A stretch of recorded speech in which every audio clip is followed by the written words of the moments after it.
한 왕이 무너진다는 건 뭘 의미할까요? 그냥 그 사람의 이야기가 끝나는 게 아닙니다.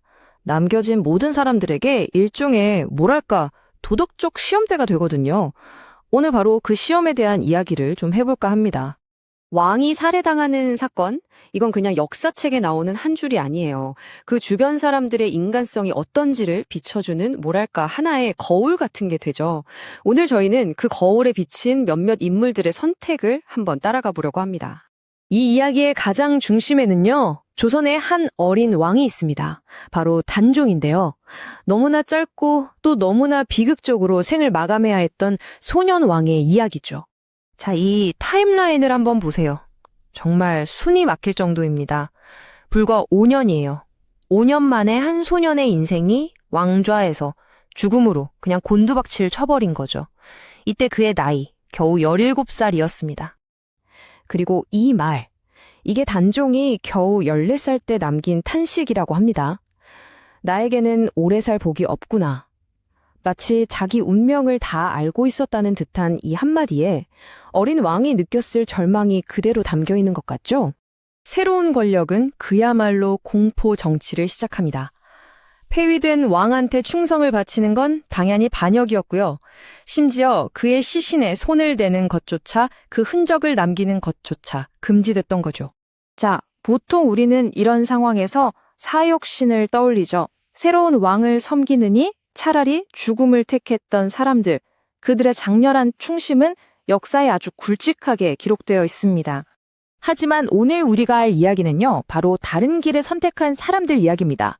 화려한 죽음이 아니라 길고 어려운 삶을 선택함으로써 자신의 의리를 증명해야 했던 사람들. 자, 이들의 이야기 속으로 한번 들어가 보겠습니다. 자, 첫 번째 인물은 바로 엄흥도라는 사람입니다. 그는 정말 불가능에 가까운 선택을 해야만 했던 지방의 한 관리였어요. 여기서 엄흥도의 직급을 좀 눈여겨볼 필요가 있어요. 그는 대단한 권력을 가진 중앙관리가 아니었습니다. 호장이라는 말하자면 말단 실무자였던 거죠. 그러니까 그의 행동이 어떤 공적인 의무감 때문이 아니라 순전히 한 개인의 양심에서 시작됐다는 걸 보여주는 아주 중요한 대목입니다. 당시 엄영은 절대적이었죠. 보시는 이 잉크 자국처럼 절대로 지울 수가 없는 명령이었습니다. 왕의 시신에 손을 대는 순간 자기 자신뿐만 아니라 가문 전체가 그냥 역사에서 사라져버릴 수도 있는 그런 상황이었어요. 여러분이라면 어땠을 것 같으세요? 단 한 번의 올바른 행동, 그 인간적인 도리를 지키기 위해서 내 가족 그리고 내 후손들의 목숨까지 전부 다 걸 수 있을까요? 이게 바로 엄흥도가 마주해야 했던 질문이었습니다. 그의 행동은 단순히 시신을 수습한 게 아니었어요. 이 과정을 한번 보세요. 캄캄한 밤에 아들들하고 같이 얼음장 같은 강물에 들어가서 심지어 자기 어머니를 위해 준비해두었던 관을 내어주기까지 합니다.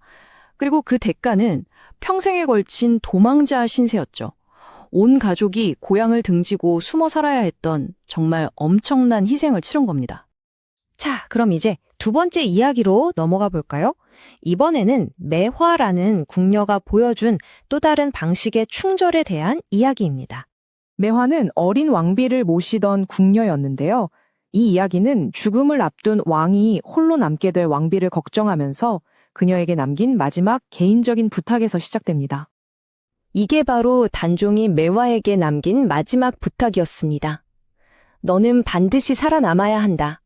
살아남아서 평생토록 왕비를 지켜다오.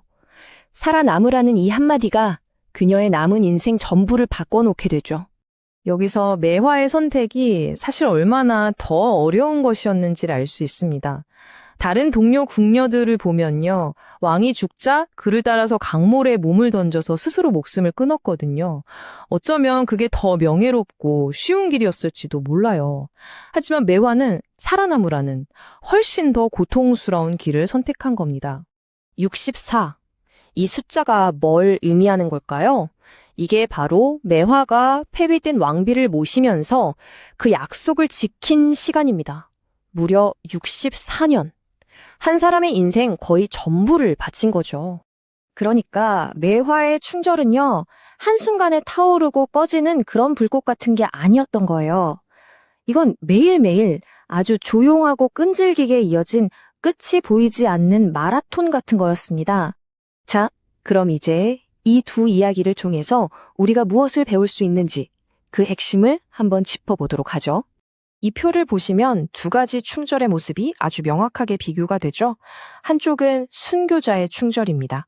사육신처럼 단 한 번의 아주 공개적인 저항으로 공식 역사의 이름을 남기는 거죠. 반면에 다른 한쪽은 생존자의 충절이에요. 엄흥도나 매화처럼 길고 조용한 평생에 걸쳐서 사적인 봉사를 하고 결국 사람들의 기억 속에 남게 되는 겁니다. 자, 그런데 왜 우리는 이런 이야기들, 공식 역사에는 잘 기록되지도 않은 이 사람들의 이야기에 이렇게까지 마음이 가는 걸까요? 아마 여기에 그 답이 있을 겁니다. 공식 기록은 승리한 사람들이 쓰는 거잖아요. 하지만 인간적인 놀이, 그 진실성은 결국 사람들 사이에서 기억되고 살아남습니다. 어몽도의 행동은 당시엔 반역죄였지만 240년이 지나서야 충절로 인정받았고요. 매화의 이야기는 공식 기록에선 지워졌지만 무려 600년 동안이나 민간설화로 살아남았죠. 진짜 중요한 가치는 항상 시끄럽게 드러나는 게 아니라는 걸 어쩌면 이들이 보여주는 건지도 모릅니다. 그저 묵묵히 지켜낸 약속처럼요.